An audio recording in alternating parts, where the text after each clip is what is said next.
Whether you're a guy in a cape or a sneaky. Join Chris and Rodger as they entertain the geeky. Guys, what's up? Yo. So first and foremost, hold on. We have two very special guests here. Super special. We have the Craig brothers. The Craig brothers. Matt and Jeff. Say hi. Hello. Hi. And we did something today. Did something amazing today. We broke the internet today. Yes, we broke the fucking internet today. We officially soft launched Mearl's Truck Stop in Maine. It was good.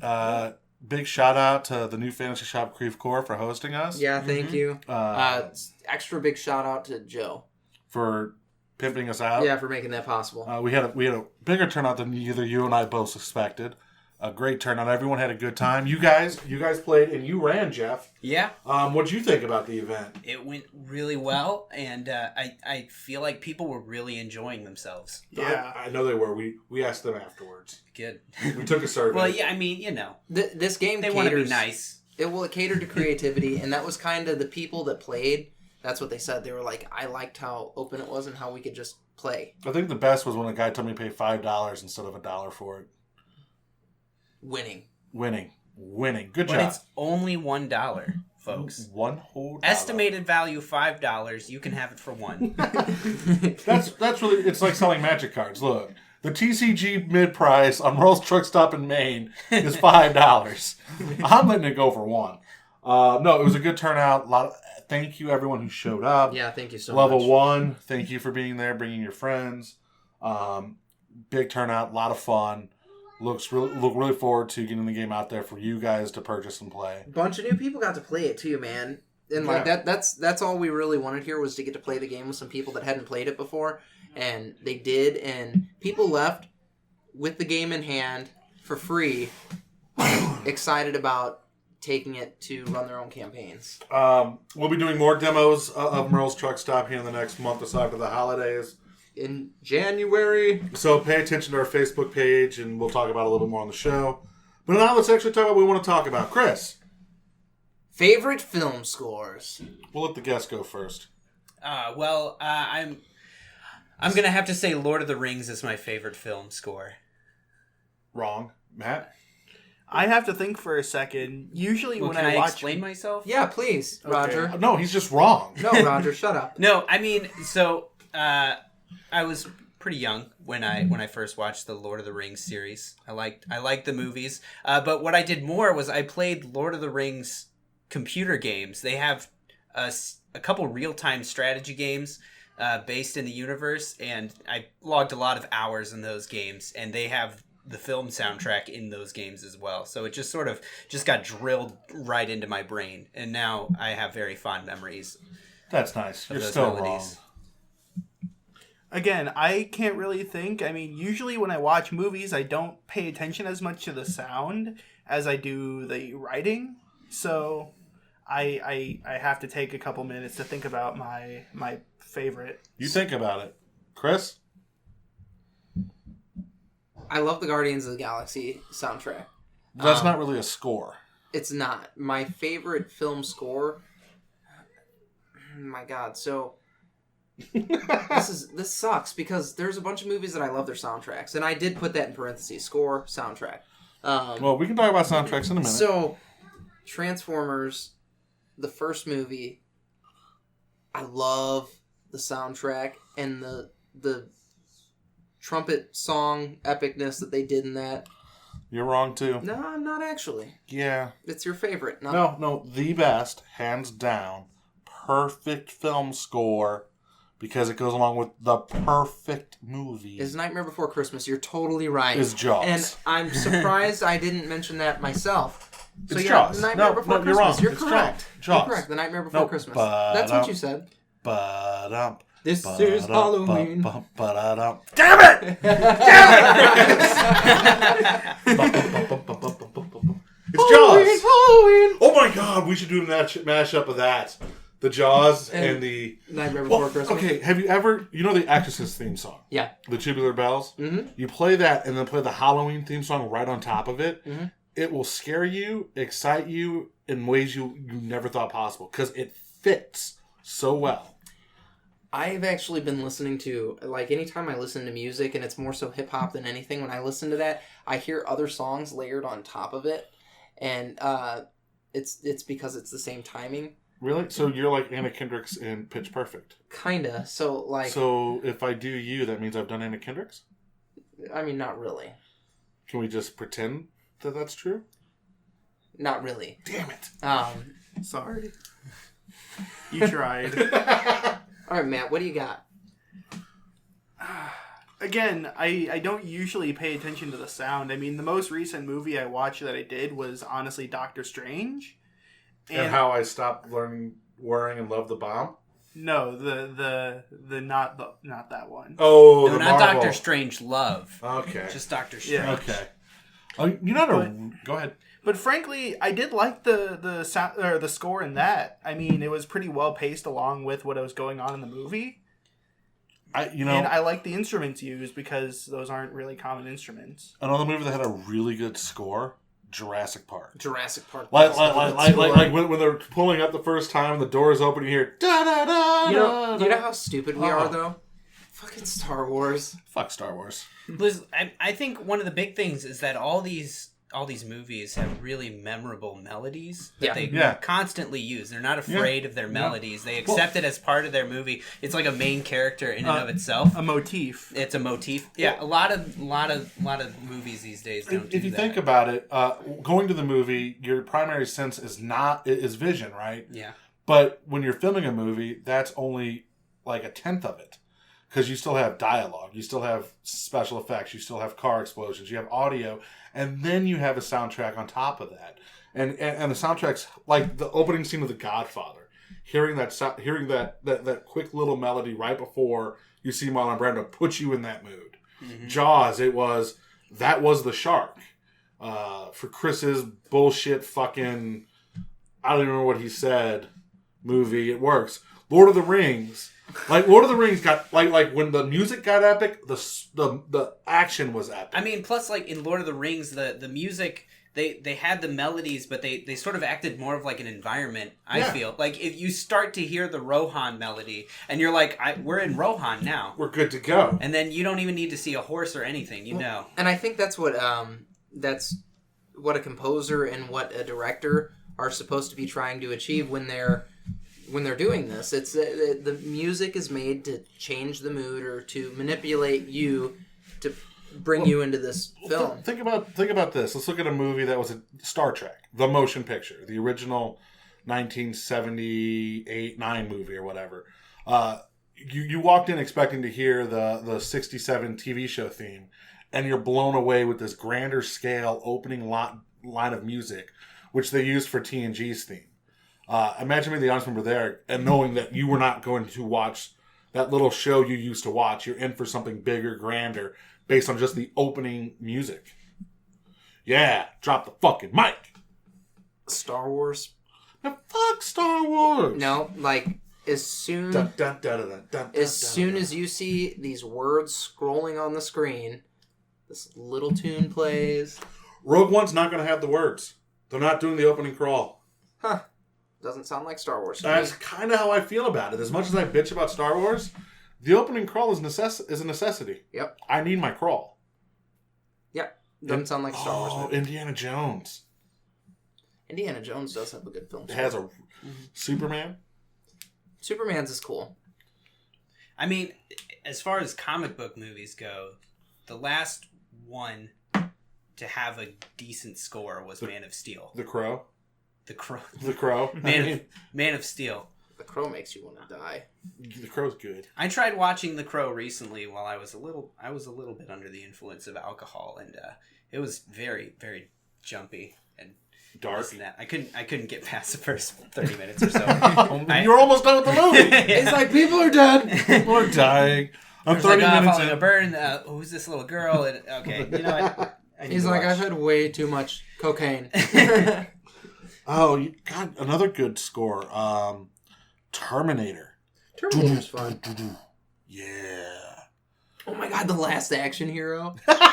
You love that movie. I do love It's that a fantastic movie. Can't remember anything about the score, but it's an incredible movie. It's basically, I want you to think of stereotype action movies soundtrack. Boom. Well, yeah, That's the whole movie is just a satire of action movies. Okay, I want to stay on the whole action Back on the movie. score. No, Oh, I want to move. I want to move off the score. You know what? Fine. I want to move off the score It's because your podcast. because something just brought up my head.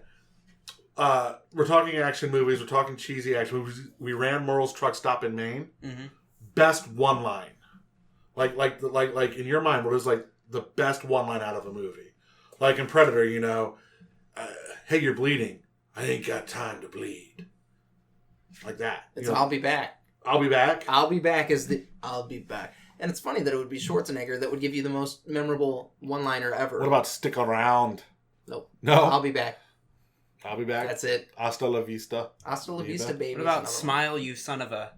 Smile, You Son of a Bitch is a good one. We're going to need a bigger boat. We're gonna need a bigger boat. Oh, That's yeah. up there. You got anything you want to add to this? Because I'm going to start talking about Your Mother Sucks Cocks in Hells, Karis. That's The Exorcist.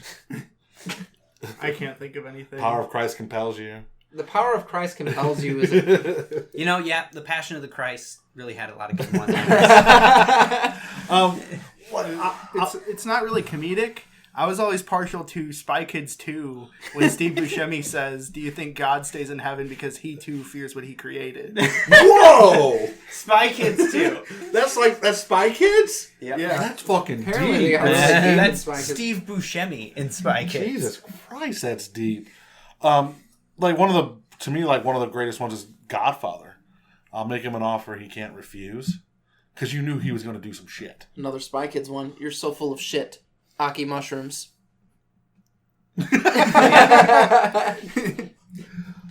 What about you? Any I already told you. There's one. more. Yippee-ki-yay, motherfucker. I'm too old for this shit. Are we just doing Sam Jackson ones now? That's not Sam Jackson, motherfucker. That's Bruce Willis and Mel Gibson and Danny Glover. I'm thinking every other motherfucker line ever. Yeah. I'm Get too these old. motherfucking snakes. There it is. Off Off this this motherfucking motherfucking plane. plane. How many times have you heard that quoted? About 9 million. Have you ever been on a plane with snakes? No. I don't know. No, you haven't. I don't know. I hope not. That was a good movie, though. That movie was awful. The movie was amazing. Snake bit a girl in the tit. It was good times. Yeah. Yeah. Completely believable. Sorry to say I haven't seen Look, hold on. Time out. First off, fuck off. You're going to tell me that snakes on the plane, you're going to be like, it's completely believable.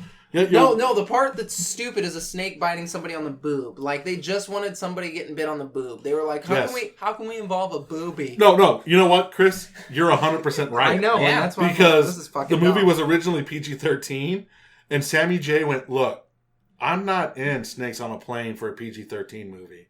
I want to say motherfucker at least 5 times, and I want to see some tits in this movie. That was Sammy J's doing.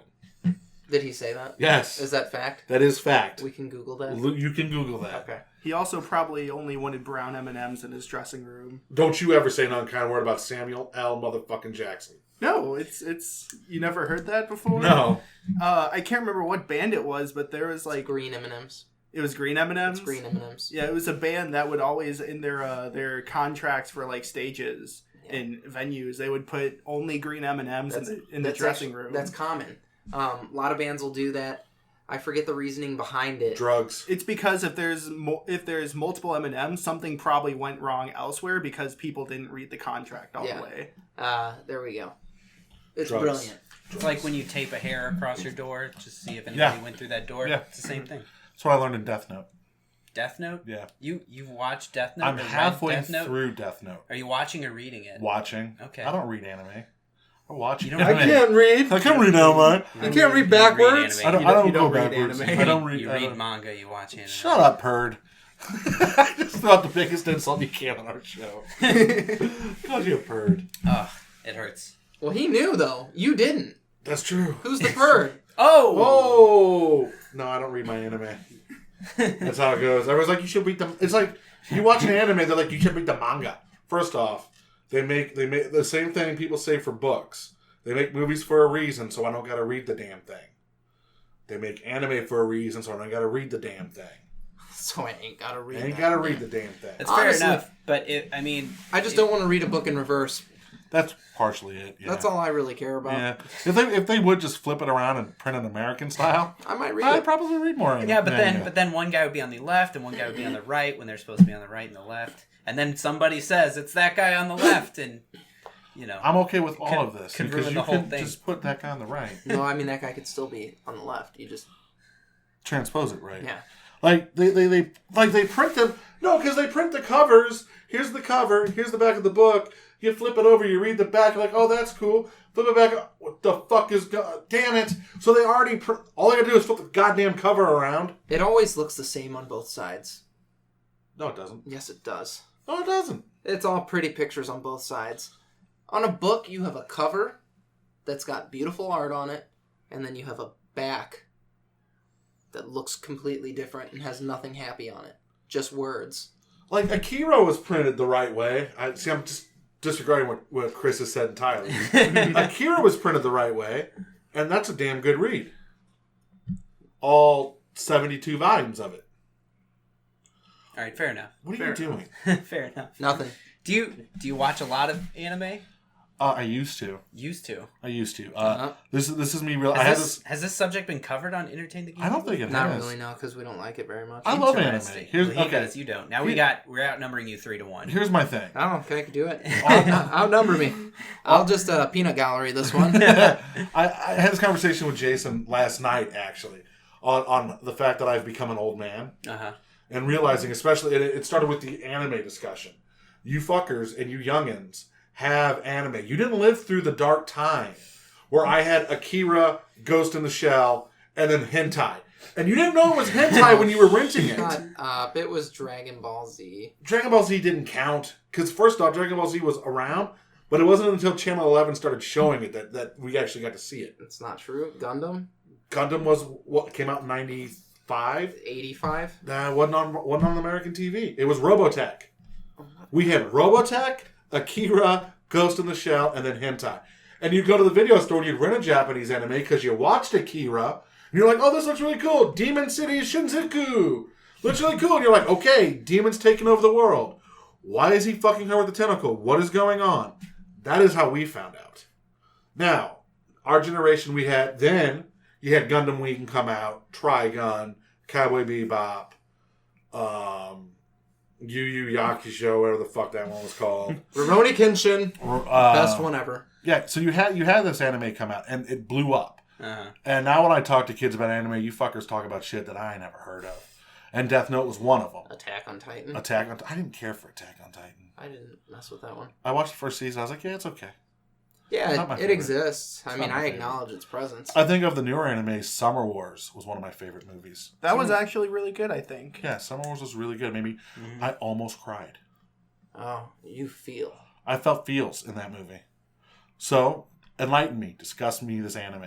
Disgust me. This Well, I guess me and Matthew will... Actually, Oh, we will have the anime conversation. Yeah, sure. Next episode. part 2. Part 2. All right. Okay. Because we're running out of time here. Yeah, guys, so if you have not already, go to beastescaperoom.com, enter promo code GEEKY for how much? 20% off. 20% off of your next escape room experience. And then go to Facebook, like us. We are Entertain the Geeky.